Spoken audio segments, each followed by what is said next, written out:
में चाटे अइला पतल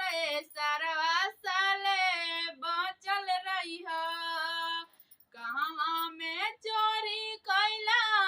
कहवा धरैल साले बचल रही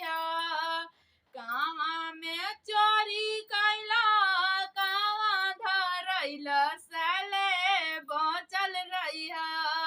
कहवा में चाटे अइला पतल सरवा साले बचल रहिया गोरखपुर में चोरी कैला कटिया धरैल साले बचल रहिया गोरखपुर में चोरी कैला कटिया धरैल साले बचल रहिया गनी में चाटे अइला पतल सरवा